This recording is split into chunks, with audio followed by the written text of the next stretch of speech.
are very privileged to have our first speaker of our guest lecture series. So I'll briefly introduce our speaker and then the floor will be his.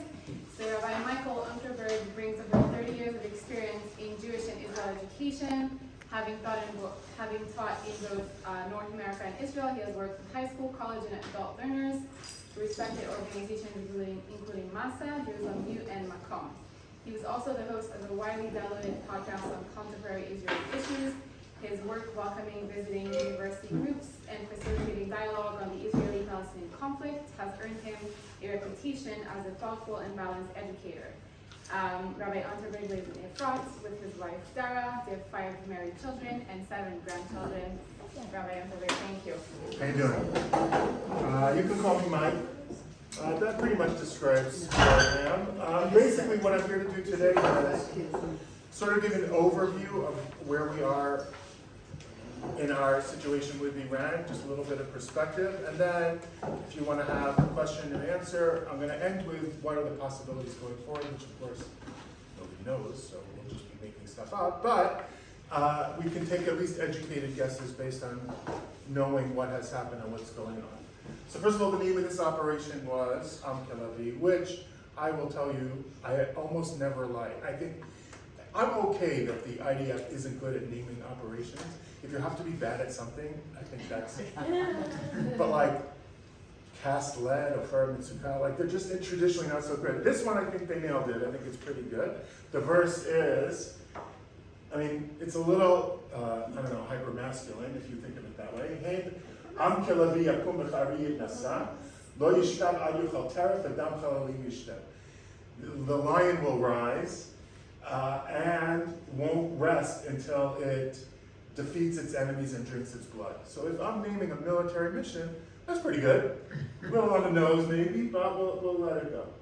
The first thing I want to say in terms of perspective is we very often think of the modern conflicts in the Middle East, and you will hear commentators say this all the time. Oh, these conflicts go back centuries, if not millennia. They don't. I don't know why people say that. I think that is a distortion that really helps us be confused when trying to understand what's going on. There are no nation states in the Middle East that are significantly older than, I mean, Egypt is the oldest, it's barely over a century old as a nation state. Are there ethnic and cultural differences? Yeah, but these are not the kind of conflicts we're talking about here. So yes, there are always ethnic and religious conflicts, but that's not what's going on exactly in our region at this time. And the more you understand the Middle East, the more you can understand what's going on in Israel, obviously. And there's a tendency from the outside for everything to look homogeneous. You've talked to people about Jews, and they're like, I mean, I've been asked many times, oh, you're a Jew, why don't you have those, you know, when you're on in an airport or something, and somebody asks you, because they just, from the outside, everything looks homogeneous, and once you're inside, you see it's much more complex. And of course, our conflict with Iran, which goes back to 1979, is a very strange one because we're not fighting over anything. There are really no issues between us. We don't share any borders. This antipathy towards us is ideological. It's not based on any practical particular problems. And as an enemy, it's a very rough one. Not only because of its distance and our limited reach as a pretty small country with a very powerful army, we are, oddly enough, the superpower of the region. We as Jews don't often like to think of ourselves that way, but it's simply true. We have, by far, the most power economically, culturally, militarily, and to a certain extent politically. We are the power of the region.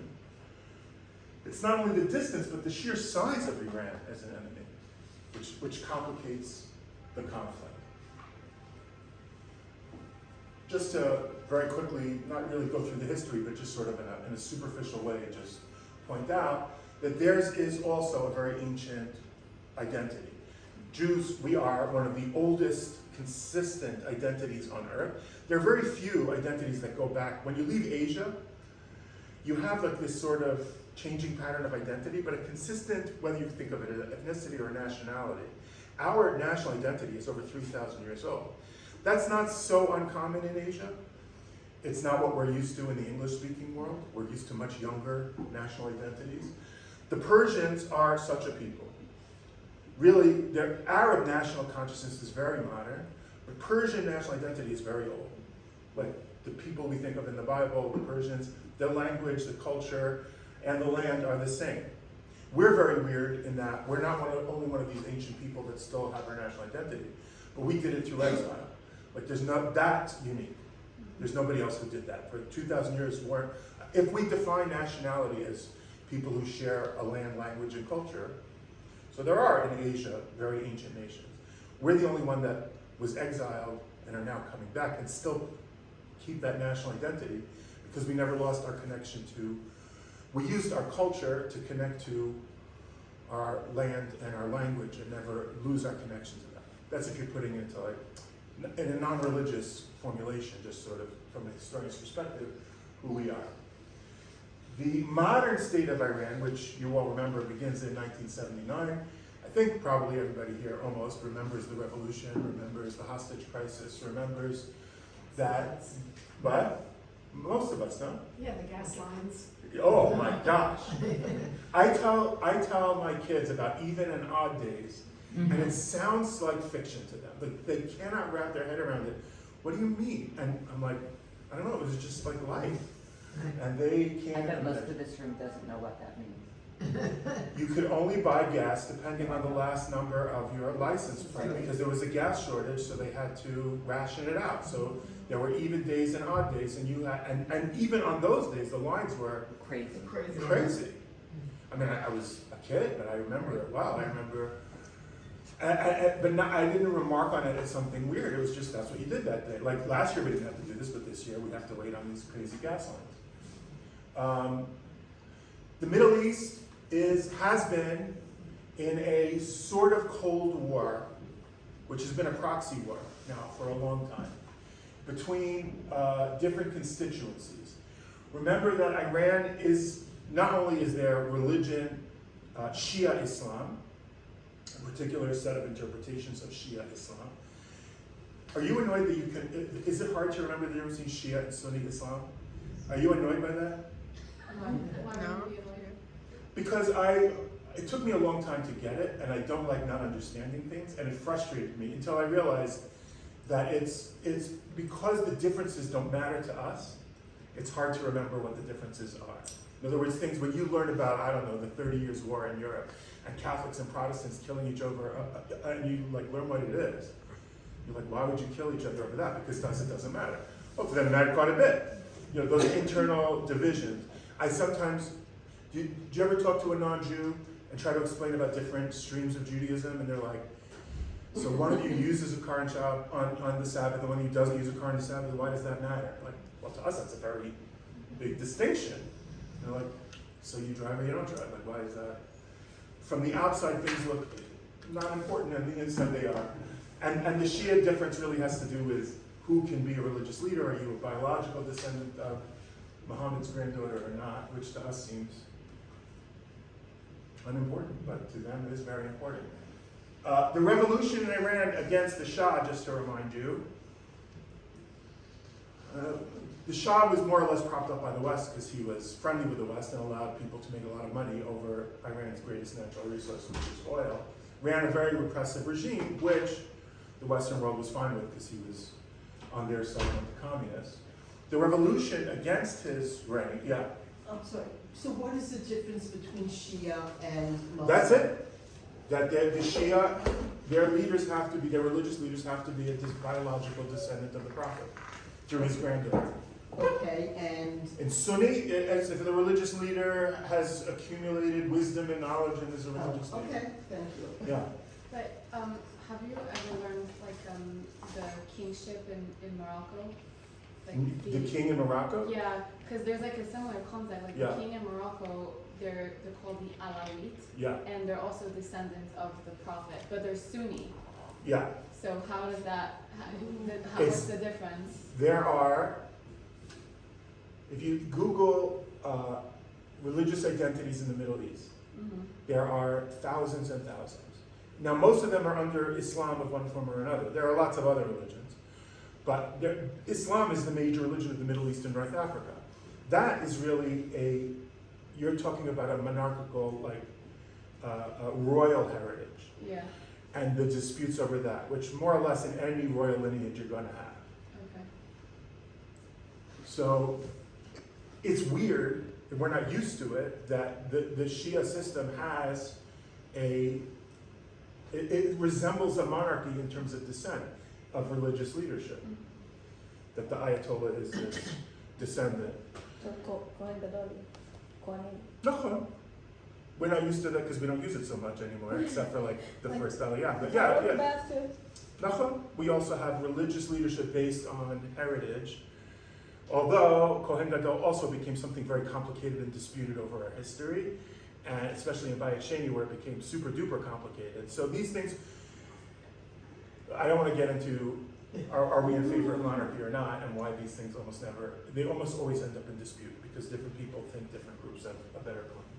At any rate, the revolution in Iran against the Shah was not just an Islamic revolution, but by the end of the revolt, it was the Ayatollah Khomeini who came back from France and took over the revolution so that the religious fundamentalists seized power in the vacuum after the fall of the Shah. The revolution was held by all sorts of different constituencies, including pro-democratic ones.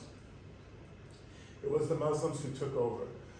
The Cold War that I'm talking about in the Middle East almost sort of has three sides. There's the Shia fundamentalists led by Iran. There are the Sunni fundamentalists, which representatives, for instance, Hamas. And then and currently Turkey is trying to become the leader of that branch. And then there's what we call the moderates, the Gulf states. It's the Arab countries that want to exist in the 21st century.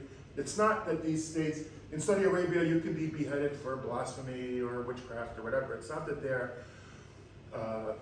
modern in the sense that we mean by Western, but they believe that they should live in the world and do business with the West. That's the side that's currently working to ally itself with us. That we are an important asset for those forces. So Saudi Arabia, United Arab Emirates, Bahrain.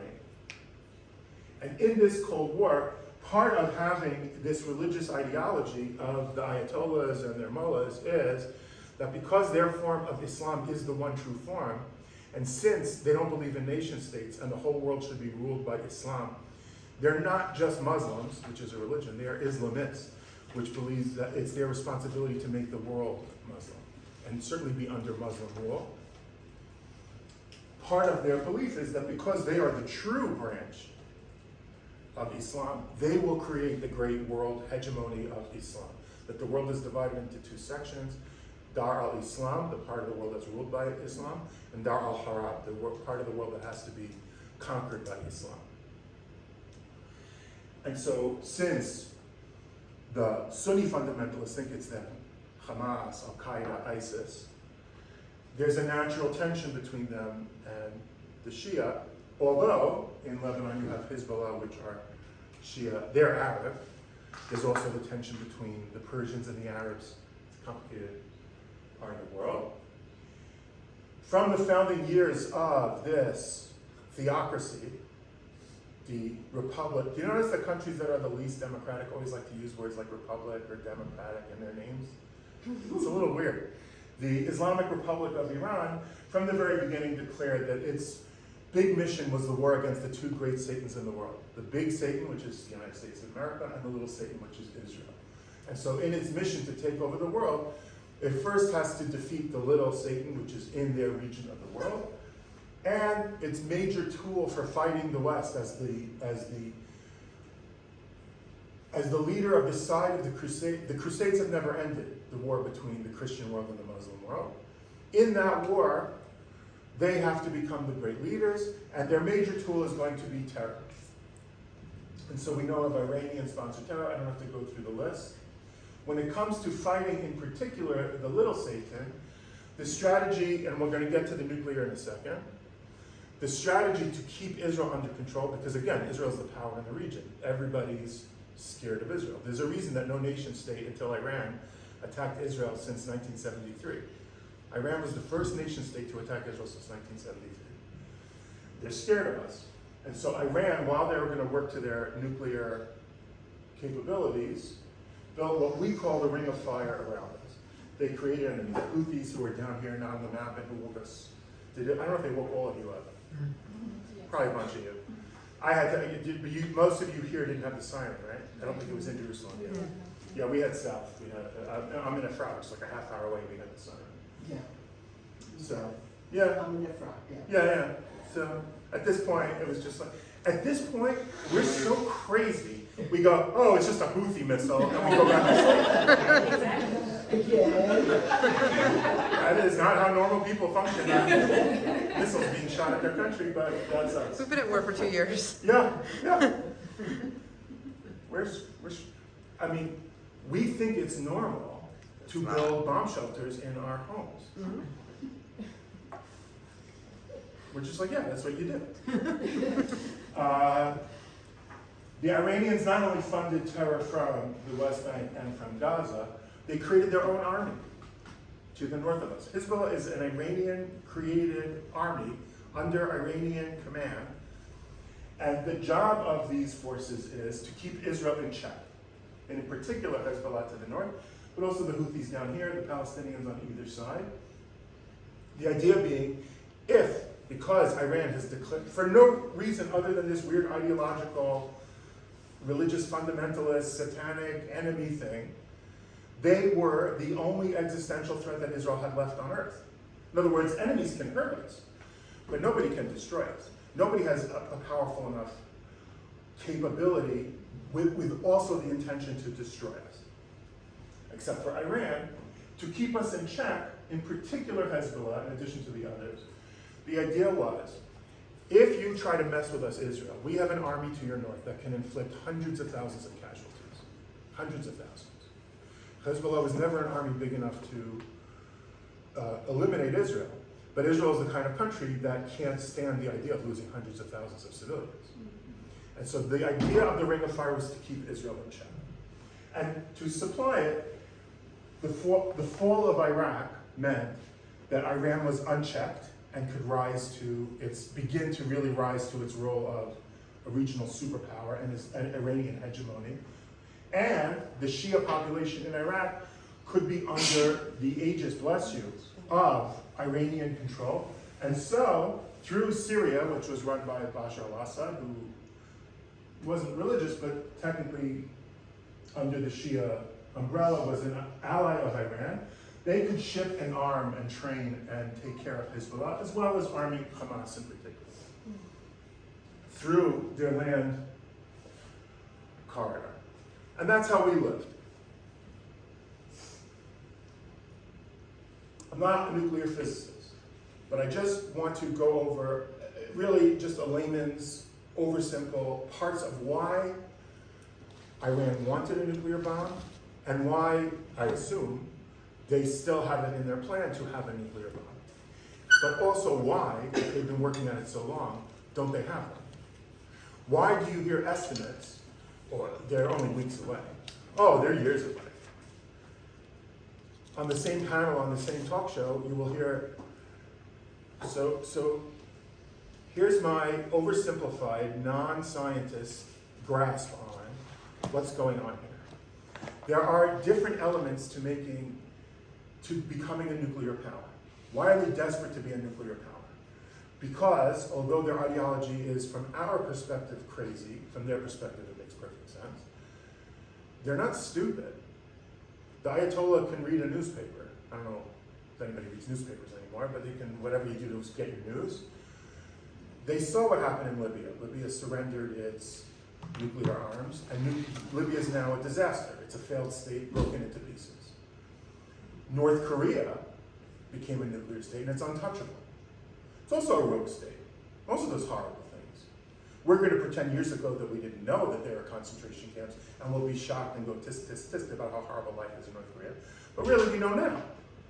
It's an evil, repressive regime, which so far has not expanded past its borders and creating a lot of evil, so we kind of let it go. But our options are limited. If North Korea does decide to, I don't know, God forbid, attack South Korea, our options are very limited. They have nukes. If we do anything to them, Seoul's just a few miles away.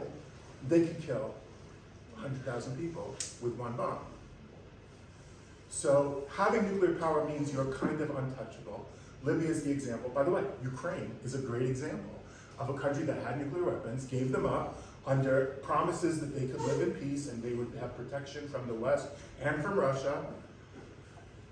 Once you lose, those agreements are worth the paper they were printed on. But having nukes means people are afraid to touch you. And so if Iran's going to be the hegemonic superpower in the Middle East, they have to have a nuclear bomb. And from the perspective of countries in the West, that means Saudi Arabia for sure has to have a nuclear bomb. Which means you're going to have a nuclear arm race in the Middle East. And the sense of the West is they might be less disincentivized by mutually assured destruction than the West and the Soviet Union were. And so the idea of a nuclear arms race in the Middle East is terrifying to most people who think about these things. But Iran's not, the Ayatollah has this in his head. It probably might take another Ayatollah. I don't know how much longer this one's going to live. This has become one of the primary dreams of this Ayatollah. The first step towards control of the world is us being an inviolate nuclear power. Our nuclear umbrella will allow us to do whatever we want. Yes? No, it was just, I think I know the answer, but Israel also has a nuclear bomb, do we? Israel will neither confirm nor deny that it has a We nuclear of bomb. course have. So honestly, I don't know. In other words, I'm not, we all know it. So, and the whole world knows it. So why is it nebulous about it? Why does it not want to say Because it? Israel doesn't want to sign, first of all, it may not have.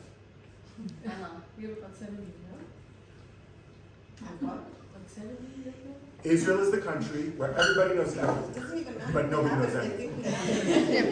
Shabbat Mincha this week was the argument on my neighbors of when the next attack on Iran is. Oh, it's in weeks, not for years. How do you know? I know a guy. Right? Oh, my nephew is his wife's in intelligence, and she's not supposed to say, but we all remember, it's not that long ago, after October 7th, when is Israel going to attack the north? For sure by Purim, for sure by Pesach. I don't know that Tzahal identifies by Chagim when it's going to do its missions, but everybody in Shul knew which Chag was going to be the invasion of Hezbollah. And it was when it was. So I don't know. I'm not saying there isn't. We probably do. We probably bought it from France. There's enough evidence in the open world that we do. Okay. But Israel doesn't want to, first of all, play by the international rules of the IAEA. It doesn't want to be observed. Right. It doesn't want to sign nuclear treaties. So it just doesn't answer the question. So it's a little bit like selling your chametz. You know what I mean? Like it's not. We're getting around the rules by making a different set of rules by playing a different game. Okay. And the truth is, the bottom line is Israel has an umbrella of nuclear power. Meaning, people are afraid to mess with us because of our nukes, whether we have them or not. And we probably do. The problem is that our enemies wouldn't necessarily, they come from cultures that wouldn't necessarily mind losing 100,000, 200,000, 500,000 people. That's a problem. For those of us who remember the Iran-Iraq War, which was hundreds of thousands of casualties on either side, there was a period where to clear Iraqi minefields, Iranian high school boys were sent with little plastic keys, remember this? Walk through the minefield and walk back. If you make it back, awesome. If not, these are the keys to heaven. And so you served a great purpose and you're going straight to heaven. And hey, high school kids, you know what's in heaven in our belief in Islam? You're going to have a great time. And what was the purpose? What did you say? Clear the minefields. Cleared minefields. They just sent kids to clear the minefields. High school kids. It's now, to us, that's crazy. We're from a very different culture, right? If you study Japanese behavior in World War II, to us, that's crazy. It's a different value system. It's a different priority of values. So when you study the culture, you go, well, it's not that it's crazy. It's that they have a different ethical scheme, which to us is evil. And to them, how many times have you heard a Hamas spokesperson say, the reason we're going to beat them is they have this terrible, the Jews, the Israelis have this terrible thing that they think every life matters. That's why we're going to beat them. Because our value system is better. Not just a life, a dead body. Yeah. They value every human. And so they're going to be defeated. And we, of course, believe that's evil. It's self-destructive to look at human life that way. And so far, it's not just our belief. So far, we're right. their system leads to self-destruction, as evil does. What did you mean before when you said Saudi Arabia has to have one? If Iran has one, then Iran is the power of the Middle East. It's the equivalent of the Soviet Union. Once the United States invented the atomic bomb, the Soviet Union had to have one. And Truman said, they're never going to get it. That's ridiculous.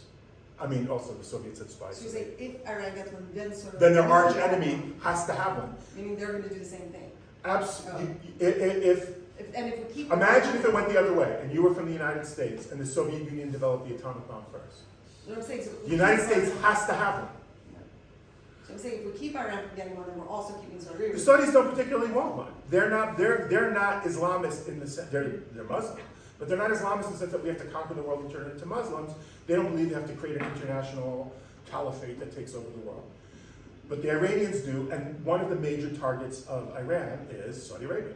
You have to knock out Saudi Arabia. I mean, they hate each other more than they hate us. Saudi Arabia and Yeah, Iran. I don't know. I mean, I don't Or know. not exactly I'm more, not but gonna like, measure it with a meter, no, but like, they listen, really, it's- really hate. They're It's our the Middle enemies. East. There's enough Yeah. hate to go around for everybody. Nobody has to push to get to the front of the line. But yeah, the conflicts are deep and real and political and normal in the sense that you're right. If your enemy has a nuclear bomb, you have to have one, or they will use it on you and you will have no recourse. Isn't the Turkey, they also kind of like the same ideology, right? Turkey, it has been over the last few years under Erdogan, aligning itself with the Muslim Brotherhood, the Sunni fundamentalist Islamist approach. And Turkey has a real army. Turkey has like one of the top 10 armies in the world. It wasn't that long ago that Israel and the Turkish Army and Air Force used to do joint training because Turkey was an ally Muslim nation, also not Arab. But trying to work, for whatever reason, Recep Erdogan, I don't know, he vacillates back and forth. It's a NATO country with connections to Europe and the West.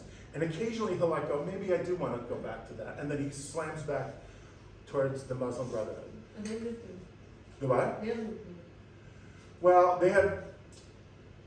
they don't officially, I mean, Turkey is not known to be a nuclear, they're not in the nuclear, what is it, 8? I think it's 8 countries in the IAEA, 7 or 8? We could count them.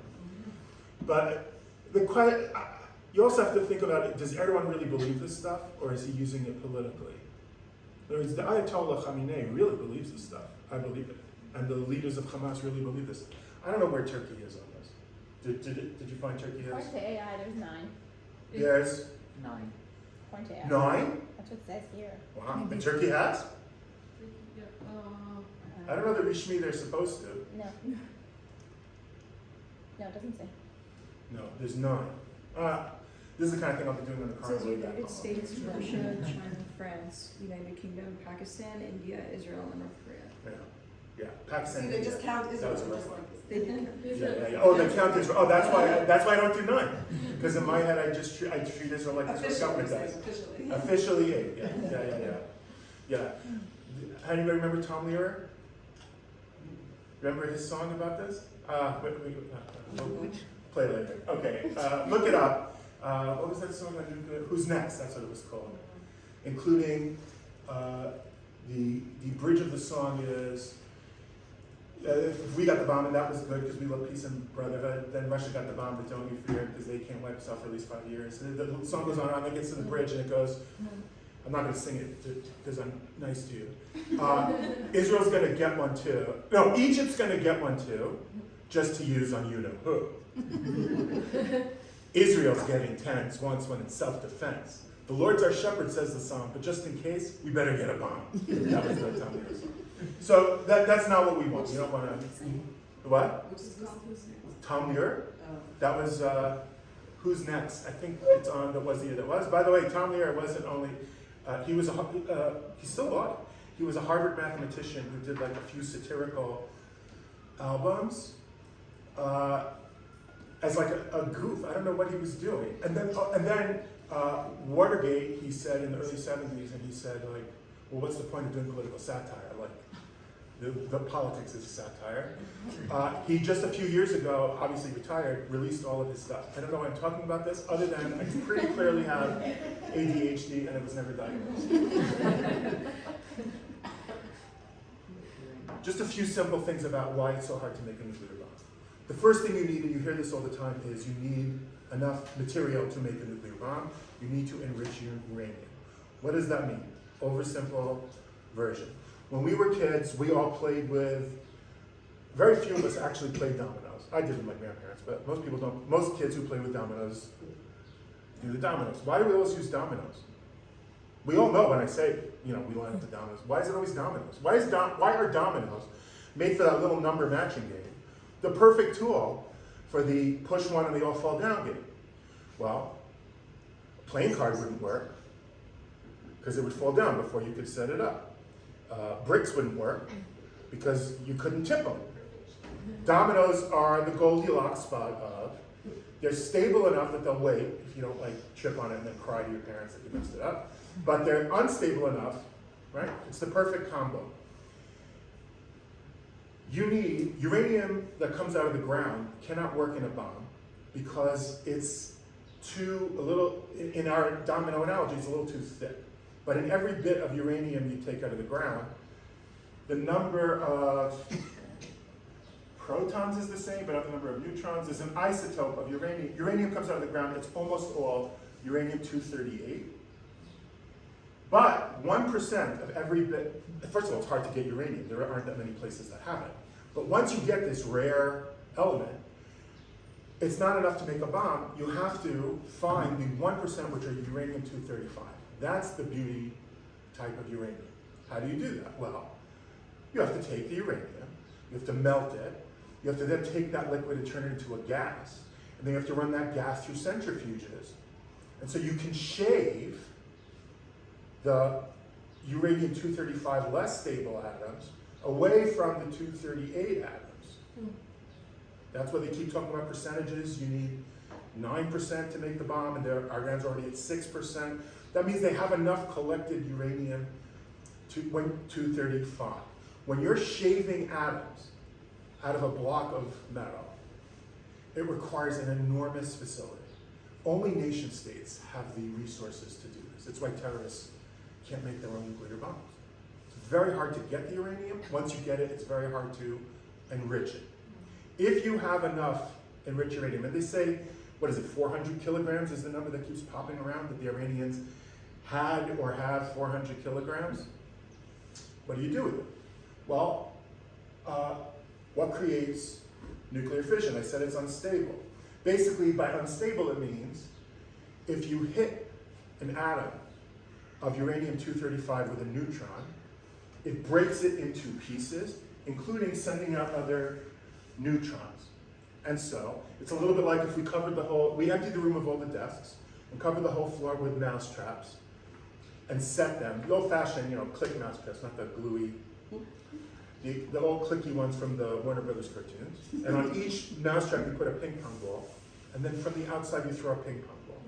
So it's going to hit one, and then it's going to throw both up, and you're going to have that exponential. When you're doing that to an atom of 235, it will send out neutrons, and it will start breaking the atoms of 235. And when you break the bonds of an atom, remember the strong atomic force, remember that?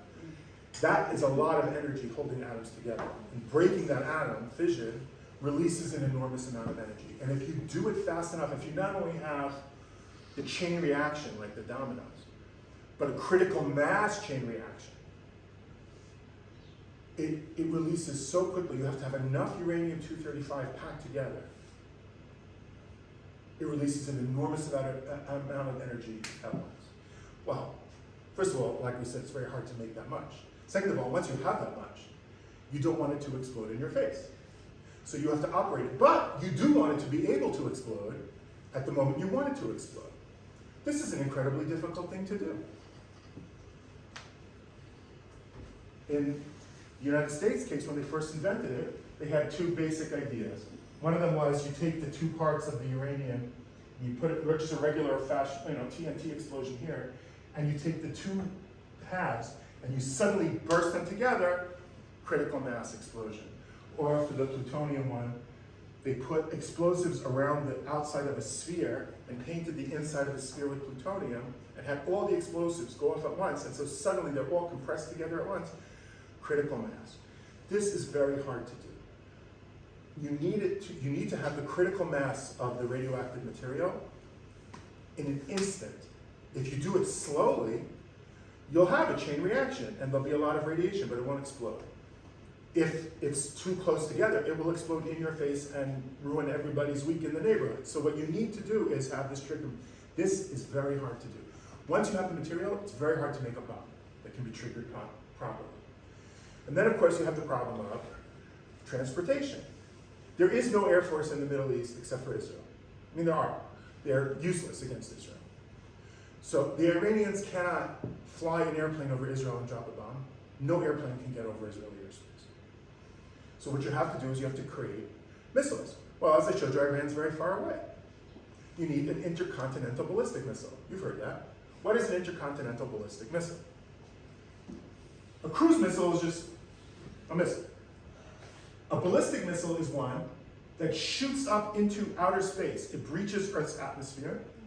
It then has in the little piece, like the old Apollos, each rocket gets left behind, and you end up in space, this little capsule. The capsule has two things, a guidance system and whatever armament you want to put in it. So in the case of a nuclear warhead, that's the warhead, is the payload on the top. It gets trapped in Earth's atmosphere and gets pulled down. The force of gravity is now the force behind this missile. And it has inside a GPS-guided device which will direct it to its target successfully. These are very hard to make. And on that, you have to have an atomic bomb which in re-entry will be triggered at the moment you want it to, which is, a few hundred feet in the air above your target. Not on the ground, in the air. These are very hard to make. Where are the Iranians in any of these stages is an intelligence mission of Western countries, in particular Israel, to figure out. And so when people give you assessments of, they're weeks away, they have enough fissile material for a bomb. Maybe they do. Does that mean Iran can attack Israel? Does that mean they have enough material for a bomb? Does that mean they have a functioning bomb? How long does that take? And so you have the experts giving different numbers because they're often talking about different things. Oh, you have a way to make a bomb out of it. Do you have the triggering mechanism working properly? By the way, if Iran has one bomb and launches it in Israel with a functioning intercontinental, we see that they have missiles that can hit Israel. Will that missile support an atomic bomb properly without it falling apart? Do they have that technology yet? Doesn't look like it because they've never experimented on that because they don't have an atomic bomb. If they can get that right, even on the first try, can they use one on Israel? Will that be effective? Well, we knock out a good chunk of the missiles that they launch in Israel. All you have to do is hit the missile. You don't have to hit the warhead. And then it doesn't do anything. Presumably, Iran would have to launch, I don't know, pick your number. It doesn't do anything. It won't set off, hitting But it does something. Yeah, it breaks the missile, it falls out of the sky, and then a big piece of shrapnel falls down and still does damage. You don't necessarily have to worry about the nuke going off, which is weird, but the trigger mechanism is broken, and now you just have broken pieces of uranium. It's not good, but you don't necessarily, we could probably shoot a good number of missiles down using our David Sling, using our Air Force. But we don't want to take the risk. Oh, nobody wants that risk of allowing them to get to that ability. Right. But presumably, they probably have their umbrella as soon as they develop their first nukes. But they're not an existential threat to Israel until they have a thriving nuclear program. To attack Israel successfully, you would need dozens of nukes. Just a question. If a nuke exploded, let's say, like 2 miles up from the surface of the Earth, does that do anything or not really? I don't know the exact altitude. Not altitude, but like, if it way up in the atmosphere? It blows up way too radiation in soon. the atmosphere. Okay, so not. I mean, in the 50s and 60s, the United States and Soviet Union released enormous amounts of nuclear radiation. And then they invented the hydrogen bomb, which is, the trigger is a nuclear bomb that sets off atoms of hydrogen. And so that released more radiation. So we all have in our body radiations from those explosions. Yeah. Yeah, like that. Okay. And also, We have a very disproportionate sense yeah. We think nuclear bombs are these magical things that like take countries and go away. The United States alone killed so many more people in Japan, civilians in Japan, with regular old incendiary bombs. Hiroshima and Nagasaki is probably like 175,000 people. The United States killed like a seventh of the population of Japan. And also theoretically, could they take that enriched uranium and put it on a truck, drive it into Israel and set it off? Like in theory. To do that, you have to drive. Well, no, I know that's unrealistic, but like, does it have to? No, it doesn't have to. Okay. No. The easiest is a plane. Yeah. Which is presumably what Israel would do. But yeah, you can do it on a truck. And they come in different sizes depending on the different designs. Obviously, I'm showing you the World War II first two bombs. Yeah. They've come a long way since then. How do we prevent them from taking it by sea? Are we monitoring? You prevent them from having it. Oh, right. Right? That's always the strategy with Iran. We don't want to figure out how to stop them once they have it. We want to stop them from having it. That's always the strategy. How do you do it from sea is you blow them up in the sea. I mean, you do whatever you have to do, but God forbid they have it. Until they have it, our goal is to stop them from having it. And God forbid they ever have it. You could stop them in the sea. If the Japanese knew that those bombs were coming to Japan, they could have sunk those boats. By the way, the Japanese knew that the Enola Gay was flying over Hiroshima, and they were like, well, it's one plane, what's it going to do? Nobody shot at the Enola Gay as it flew over Japan. There was no anti-aircraft fire. So, but now we know. So now we could. You don't want to get into a nuclear war. You don't want to get into a nuclear war. Yeah. But do you get why I'm telling you all this? Because it's enormously complicated. And Iran has been working on this for decades and is having a terribly hard time doing it. Not only because top nuclear scientists in Iran keep like falling down staircases and die, or falling out of open windows, or their car blows up when they started firing, or a guy on a motorcycle drives by and shoots them, or it is. If I was an Iranian insurance company, I don't know if they have those, but I would not insure top Iranian nuclear because they keep. And you remember Stuxnet, which was a virus, those centrifuges that have to shave the U-35. It turns out they were running, the computer running them was at off by 0.00002, which was an American and Israeli virus put into their computers. And so for years they weren't enriching properly. We have been at this war with them for a long time. And what's holding us back again is the ring of fire. We can't intervene. When should we stop them? Well, first of all, we have to stop them. Because Hamas obviously was able to do terrible damage to us. Hezbollah could do terrible damage to us. There's no other country in the region that wants us destroyed that can do it. Absolutely, Hamas wants us destroyed. They can't. They can hurt us, they can kill us, and it goes without saying, every individual of the, 1,300 people, every hostage, every wounded, every property damage, without minimizing how horrible that loss is, it's not an existential threat if they can't knock us out. And our enemies are very frustrated by that, but they're very encouraged by the fact that if Iran gets nukes, in theory, 10 million people, how many nukes is that? I don't want to talk glibly about such horrible things, but it is an existential threat, and so it has been the focus of our intelligence agencies, our military, and our government, to the extent, let's be honest, they weren't watching Hamas properly. They were watching the Iranians. They were watching Hezbollah, and they were watching Iran, and they weren't watching Hamas. Mm-hmm. When do you attack Iran? The best time to attack them to stop their nuclear program is a minute before it works. Because if you go too early, the world's going to complain, even the United States will complain. Why are you the aggressor? If you wait till 5 minutes after, now they have a nuclear bomb. So if you can go right, but we don't know when that is. Yeah, doesn't it also depend on any kind of political other things, meaning who's in the United States at the time, but the president? It's not Almost not. No? Almost not. No American president wants Iran to have a nuclear bomb. I mean, it's but they're going to disagree. The timing of the bomb more than it is who. That's the key element. You have to have the United States with you because the United States supplies you. The United States is your diplomatic back. If the United States isn't happy with this, we could do it. It just becomes much harder. No prime minister wants to do this without the United States in on it. It's not necessary, but it's kind of crazy not to, especially since no American president wants Iran to have a nuclear bomb. But does it make a difference if who's the president? Yeah, it always makes a difference who's the president, but not as big a difference as people tend to think. Because when it comes to an issue like Iran and the bomb, they may disagree about, I'll put it to you this way, and I don't want to get into American politics. If Trump makes a deal with Iran, it's almost certainly going to look a lot like Obama's deal with Iran, which Trump said was the worst deal in the history of negotiation.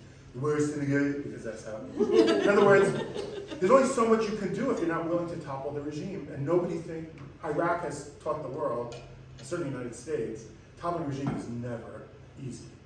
You could do it, we did, America did it in World War II, but then you have to have this enormous thing to rebuild it, and you have to have desire from the people. It's very tricky.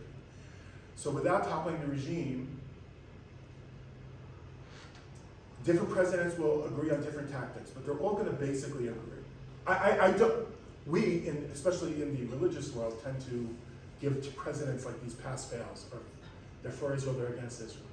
I, as an observer, notice that their rhetoric is different and their policies are almost always the same towards Israel and even to the students of the Middle East. They're not as different as people think they are. I just think religiously, it looked like everything could have gone off. Like even Netanyahu understood right before this that like the whole thing, every little thing could have tipped it off. That was like his. I think it is an obligation of religious people to thank Hashem for everything that worked, because part of being a religious person means acknowledging that the things aren't in our control. We as religious people see that as God's role. And so when the things out of our control line up, we thank Him. No question. That's that's a basic Jewish value. You thank God for the things that He does. Okay? But taking the religious issue aside, I don't know what a different administration would do, because it didn't happen, but America and Israel had been planning for years for this. Didn't matter who the administration was. By the way, the Israeli military and the American military, it really doesn't matter who the administration is. They work together. American intelligence, Israeli intelligence, they work together. I'm not saying there's no difference. I'm saying the difference isn't as big as we make it out to be. Oh, Richard Nixon was such a great president. He saved us in '73. Yeah. He also told us not to preempt in '73, and that's why we were invaded. Then they rushed weapons to us after they killed a generation of 18-year-olds. So he was great for Israel. Yeah. Ronald Reagan was a big supporter of Israel. Right. And he sold the Saudis, the AWACS, when every president, listen, Zionism is, who's in control of us? If you're religious Zionist, Hashem. Who decides? We decide. An ally wants to help us? Help us. Thank you. We appreciate you. And by the way, good for you. You got to help Am Yisrael. Kol kavod lechem. Other than that, it's like any other nation. You work with allies. I really think we tend to overestimate the differences between American administrations. Anyway,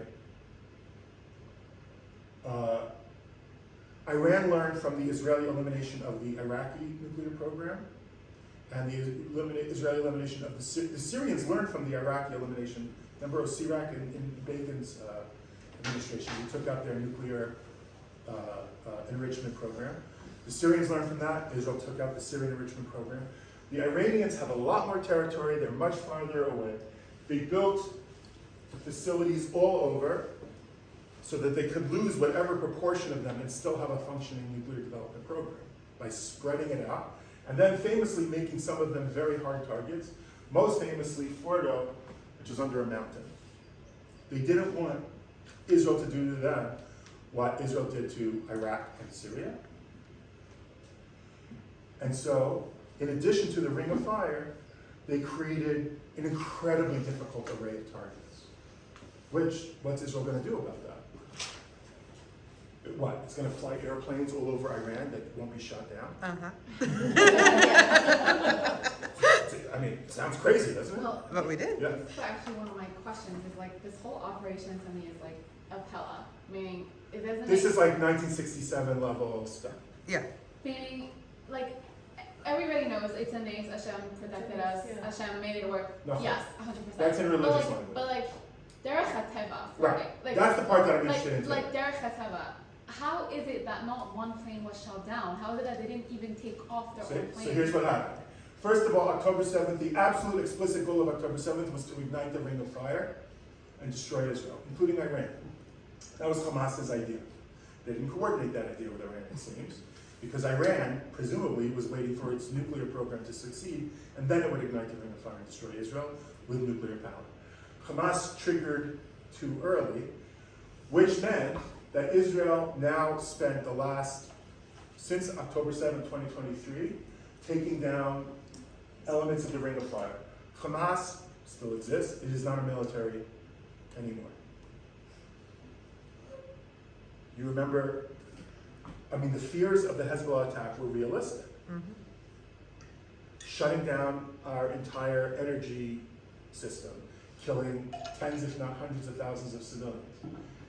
Decapitated their leadership organization, remember the beepers? And then dismantling their military. Military fell. Then, and that is like the biblical equivalent of like coming to the wall of Jerusalem and looking out, and Sancherib's army's just gone one day. Yeah. We looked out one day, Assad is gone.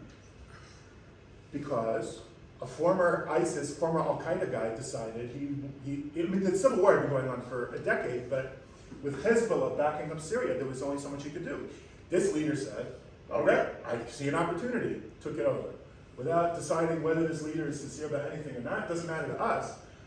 Iran's resupply of Hezbollah and Hamas is shut down. You can no longer go through Syria. Talk about people who hate the Iranians more than they hate us. They really hate the Iranians. The ring of fire can no longer, the Houthis can, but our immediate ring of fire can no longer be resupplied. Well, then Iran decided to attack us, and we hit them back. And we showed, remember like around the Yamim Noraim time, we showed that we can eliminate their anti-aircraft capabilities. Which means they don't have a functional air force against us. What they did have was functional weapons that can shoot down airplanes. We showed that we could shut them down, at least temporarily, and clear the airspace. And we thought, let's leave it at that, and let's continue to practice. We had reestablished deterrence, and we were gonna sort of practice containment, except that a lot of analysts said, wait a minute, they are now vulnerable. And for the first time in years, we have the ability to go after them. We have been building a network of resources in Iran for years, including, what's the joke that was going around Israel? The Mossad guy in Iran bumps into somebody, says slicha, and it's like, and then the person next to him, By the way, a lot of those agents presumably weren't Jewish or Israeli. A lot of them were. A lot of Israeli, Israel has the built-in ability to send agents into almost anywhere Jews used to live that made Aliyah, who can pass as locals. But also, you have local Iranians who hate the regime. It's hard to know real numbers, but a good chunk of Iranians hate this regime. You remember the Green Revolution of just a couple of years ago, people out in the streets against a regime that has no problem machine gunning people out in the streets. And so we have Iranians there. All right, we also have this picture. This is a precision hit. This is either from a locally made and launched drone, which went in through the wall, took out the apartment, and the rest of the building is fine. It could also be a laser-guided missile, which literally means somebody's standing there and doing this so that when the plane flies over, the missile hits that laser point. No. So it's people on the ground. We had people all throughout Iran. We then decapitated their leadership almost the same way we did with Hezbollah, without the beepers. Instead of the beepers, the main one was, everybody got woken up in the morning, there's an emergency meeting of the top echelons of the military. Everybody shows up at the meeting. Why did you call the meeting? I didn't call the meeting. You called the meeting? I didn't call the meeting. You called the meeting? The Israelis had called the meeting, and huge amounts of the top echelon of the military was dead. Basically 5 layers down into the military. So if the Ayatollah says, let's counterstrike, who does he say that to? A lieutenant? Like, what do I do? A sergeant? I don't know. It's very hard to get your military going if it has no leadership. And also eliminated their top nuclear scientists. Again, this is a really hard job. You keep taking out their top nuclear scientists. It's going to take a few years for somebody to learn how to do what they know. We also, once again, destroyed their anti-aircraft capability, which means now, this is the Teva, you can now fly Israeli jets over, certainly Western Iran, as long as you want, because they have nothing to touch you with. But they have 500 planes. Their planes and their pilots A few of them did take off, by the way. That's kamikaze without hitting the boat. In other words, if you come up against the Israeli Air Force, they're just going to shoot you down. That's all it is. What can I tell you? It's like a bicycle coming at a Mack truck. Like, it's just going to take you down and do no damage to the Mack truck. Like, you're just kidding yourself. And there were some pilots that scrambled, and they were just shot down. Even Turkey, which has an army in the top 10, we're like, I don't know how they estimate these things. We're like army, number 15 in a country that's like the 130th small, size country. We have the 15th most powerful army in the world. Turkey's Air Force is nothing. There's nothing that can stop us in terms of the air. When we had the fighting over judicial reforms a couple years ago, and people were mad that the pilots were on the side of the against judicial, people were mad at these pilots and they weren't going to show up for work. These pilots, obviously we owe gratitude to Hashem goes without saying. Obviously we owe gratitude to everyone in Sahel. I don't care if it's a desk job for keeping us safe.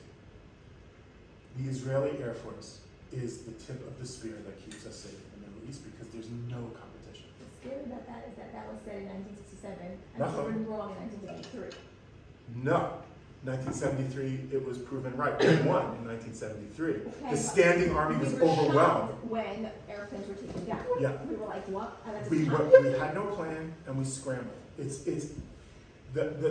one of the sickening things about October 7th and all the heartbreaking, sickening things is it absolutely ignored every lesson of 1973 perfectly, beautifully. It's like if somebody said, teach me how to make all these mistakes again, On its 50th anniversary. which was their intention. Yeah, it was. We didn't have a plan. What's your plan? There are war game systems in every, in our Kiryat, in the United States Pentagon. There are people who just make stuff up. If this, then what? So that we'll break the seal on it, God forbid it happens. Figure out any What, it was so crazy that Hamas could get across the thing. Remember the weeks? It was like the waiting in 67. There was weeks where, what are they doing? They were coming up with plans of what to do because there was no plan of a counterattack in Gaza. And in 73, there was no plan. It's crazy. something in the Air Force, you're saying. Like, The Syrian Air Force at the time had capabilities that it no longer has. Right? The Egyptian Air Force in 73 had rebuilt to the point that it was something of a threat, and they were both handily defeated. Syria no longer has that force. Egypt no longer has that force. Turkey doesn't have that force. Nachon Achshav. I'm only talking about now. I can't. It's just scary to think. Everything's scary if you want to be Jewish about it. And of course. There isn't a point where you go. Zionism isn't about all threats to the Jews are over. Zionism is about we are not dependent on non-Jews to keep us safe. We'll be dependent, but we're still basar v'dam. And we understand as religious people why we turn to Hashem, because in any conflict, in a sports game, there are things in your control and things not in your control. It could be the weather. It could be a fan throwing something on the field. There are things not in control that will affect the game. Right? The unknown unknowns. And so when things work out in our favor, that's why we thank Hashem. But there's scary things, and then there's the matzav. And the matzav right now is, there is no force in the Middle East capable of harming the Israeli Air Force. And you can't beat an army that has an Air Force if you don't. You just can't. You just can't. You can't win a war with an Air Force. You can't defeat a country with just an Air Force, right? We can't do regime change in Iran with just an Air Force. But Iran can't defeat us if we have an Air Force. Rabbi Unterberg, We're running out of time. yeah, we're running out of time. Yeah, so just very quickly, we all know what happened. I don't have to go over this. We warned them not to go after our civilians, or we would move beyond their military and their nuclear capabilities. They attacked our civilians, and so we went after their economic base, including blowing up oil refineries, blowing up ports. Iran is in a very bad situation. America joins, we all know. To me, my favorite part of the American invasion was that Iran gave specific orders to Hezbollah, which is their army, to attack. And Hezbollah stated, Iran is a strong country capable of defending itself. The official Hezbollah spokesperson. Logic dictates that it can confront America and Israel. How does that make any sense also? 'Cause that Hezbollah did not they- attack. In 1967, the head of the armed forces turned to the head of the Air Force and said, after the first 3 hours and Israel struck their Air Force, he said, what's your counterattack plan? And the head of the Egyptian Air Force said, I don't have a counterattack plan that doesn't use any airplanes. I don't have any airplanes. None of my counterattack plans can work. That's what Hezbollah said. You want us to join the fight with what? Mm-hmm.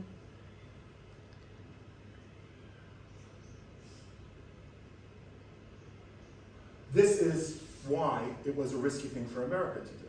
Not because Iran right now has the capability of hitting the United States, but the United States has military bases all over the Middle East, which is why Al-Qaeda was formed back in the day. Because the United States is all over the place. And the threat was, we'll hit those bases. Between Israel and the United States, the damage to Iran is considerable. It's interesting. It's very hard to know.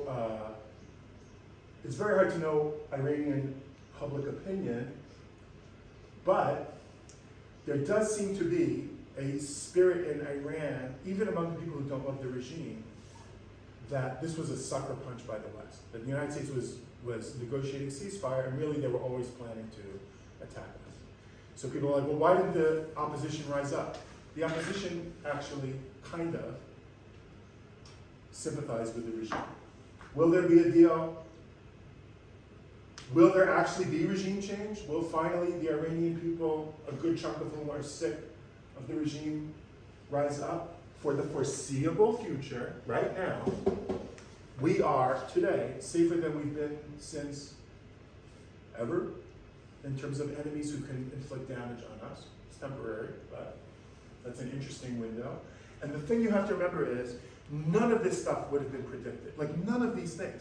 We all look into the future and we go, well, here's what I think will happen, without acknowledging that we couldn't have predicted. On October 8th, if I had told you this would be what it would be like in June of 2025, I would have sounded crazy. We're very bad at predicting the future because we predict the future as if it's now but later. And we don't account for all the things that we don't know that are going to change, and that's the Middle East. So you can be worried, that's legitimate. I think you should be optimistic. I just pray. That's it. Absolutely pray.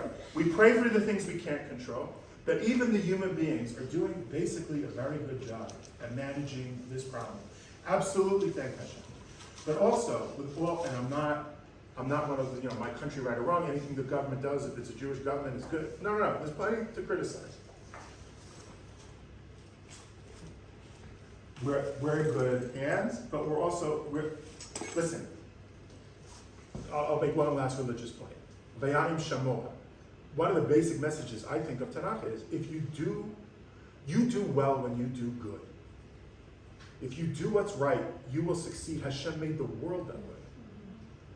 And so what they are doing is going to be as self-defeating as the Nazis or the Soviet Union or whatever. That's what they're doing. They are drilling themselves into the ground. And we have a thriving, growing, look into our streets and see how people live, and go to their streets and see how people live. We're doing it right. And so we have, I'm not saying we're perfect and there isn't an enormous amount to fix. And our biggest problems, I think, are internal and what we need to heal. I think one of the signs of good health is everybody in almost every demographic complains, why don't we have any unity? Well, if we're all complaining that we don't have enough unity, that's really good. Like, that means we really care about unity. Oh, that's so awesome. And so don't ignore the glass half empty, worry about it. Appreciate the glass half full. And there's a lot to be glass half full. And if Zionism is nationalism and Zionism is activism, Zionism is also optimism. And so in the wake, we're already, oh, what about Turkey? Oh, they can go back in 3 weeks and have a nuclear program. I could not believe how quickly we as a society whiplash back to, without taking, just breathe. I don't think we're going to start a new holiday. I don't think we're going to start a new Hallel. But don't allow yourself to miss the miracles that we're in now. This is 67 level stuff. So appreciate it, worry, and be optimistic. That's a good question. You said Iran, they come from the same ethnic group. Do you know? No, there's lots of ethnic groups in Iran. Okay. Are they? I was thinking, are they Malay? No, they're Persian. They're Haman. Achashverosh, Haman. I mean, Haman. But also Achashverosh, No, but Haman was Haman like also? whatever that means. Okay, yeah. Yesterday was orientation. Haman Agagi is a very strange thing to call him because Agag was a king of what seems to be a tribe of Amaleki. So what does it mean he's Agagi? Is the Megillah saying he's a biological descendant? Well, that seems very difficult unless you use that Midrash, which is trying to describe something else when it tells the story about the sheep. And that's a whole different question. Don't worry. Literally, physically, there's nobody Amalek, and there's no such nation. In the United Nations, there's no Amalek. But there are enemies that have to be defeated, and if they take on the agenda of Amalek, they have to be defeated. But there's no mitzvah, I don't think, to kill the majority of Persians who hate their regime. Right? Okay, thank you so much. I'm going to break this Sure. today.